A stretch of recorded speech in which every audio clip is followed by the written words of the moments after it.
Marty, you want to talk for a minute about Bitcoin mining and energy and the energy grid and how it can incentivize the improvement of stability, grid stability, et cetera. Basically, just Bitcoin mining as a benefit to human energy resources in general. Yeah, I mean, in terms of like grid stability, like the problem we had here in Texas in February was that there wasn't enough electricity for peak demand. And the way the grids work, these utilities companies try to guesstimate what peak demand will be in the middle of the summer, in the middle of the winter, and try to build their capacity out to serve that peak demand. That's what they build their systems for, is to serve customers when it's hottest out, when they're running their air conditioners, and when it's coldest out, when they're running their heating systems in their homes. And so they try to guess, and if they guess wrong, and you have an outlier event like we did here in Texas earlier this year, you don't have even though you planned for what you thought would be peak demand is higher than what you planned for, and therefore you have a blackout situation where you're not able to serve electricity because you don't have enough of it. Bitcoin mining can incentivize the production of overcapacity way beyond peak demand, where you'll know you can build your capacity significantly more than what you would ever expect peak demand to be, because you will have a buyer of first and last resort in Bitcoin miners, where you'll be able to create that electricity capacity, and Bitcoin miners will show up and pay a small amount for it so that they can mine Bitcoin. And so you'll be able to have revenues for that electricity you're producing. It's not just going to be wasted. So that is a boon to grids in that fashion. Though I will say a lot of the Bitcoin mining industry is focused on overbuilding wind and solar on grid and using that to supplement the grid. But I would argue that it doesn't matter how much wind or solar capacity you build out. You can build out gigawatts and gigawatts of solar or wind capacity. However, if the sun stops shining through the clouds and the wind stops blowing like it did in Texas, you could have hundreds of gigawatts of wind and solar capacity, but they're not going to be producing any electricity because the wind isn't blowing and the sun isn't shining. So I would argue that we should be focusing on creating these overcapacity situations with things like nuclear, natural gas, and coal even. And then off grid too. It's like what many miners are doing in the oil patches, taking gas that would otherwise literally be wasted, set on fire, and sent to the atmosphere as CO2. They're able to show up on site and pipe that gas to generators to produce electricity to mine Bitcoin. So it can allow us to ensure that we never have rolling blackouts or brownouts on grid, and then off grid it can make us extremely energy efficient, where we're no longer wasting energy sources like natural gas, because Bitcoin miners are able to bring the market to the molecule instead of the molecule being stranded upstream.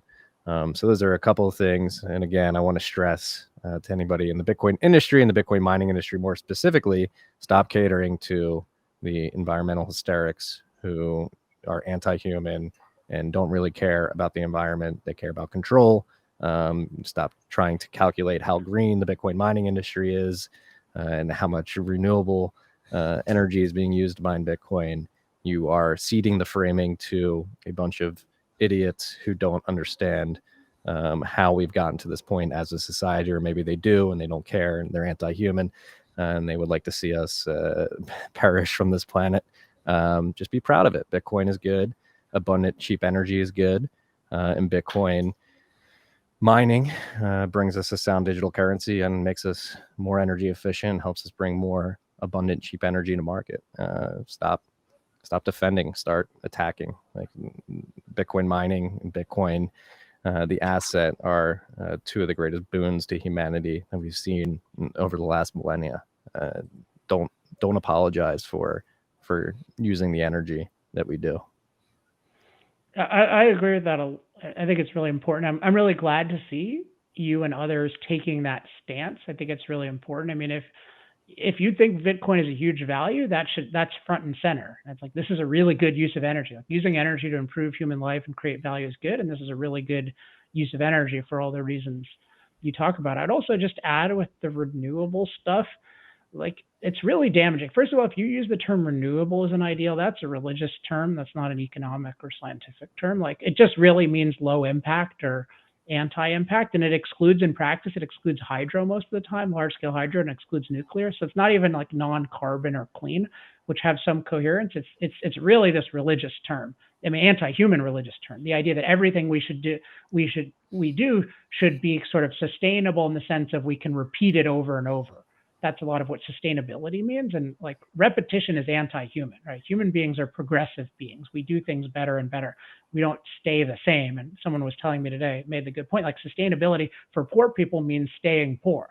So we should get rid of all these ideas of sustainability and renewability. And then concretely with these renewables, which I call unreliables, there's a lot of exploitation that occurs with them.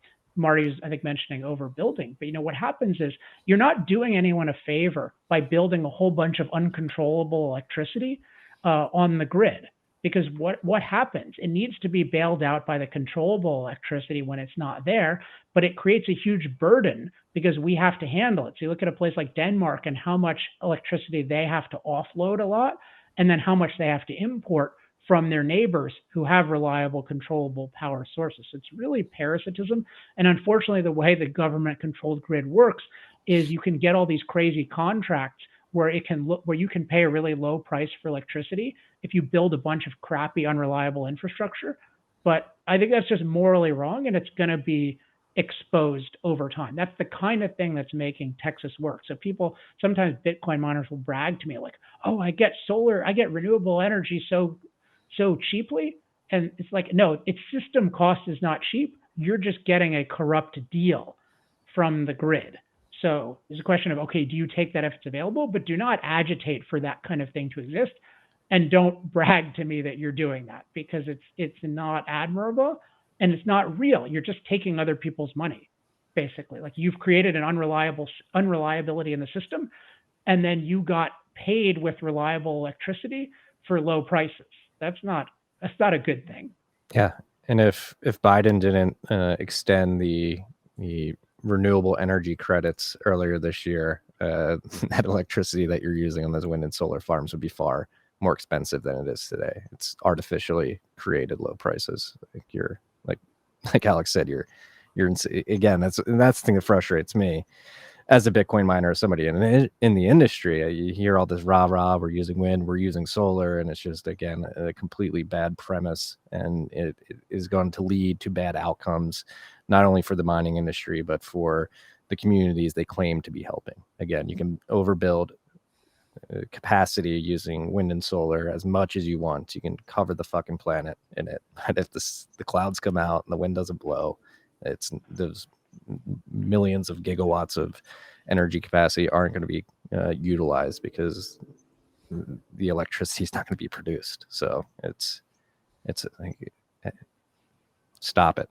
I'm just going to say that to the mining industry, please. This holiday season, give the gift of Bitcoin to your loved ones. Swan delivers your Bitcoin gift along with our world-class education and client service.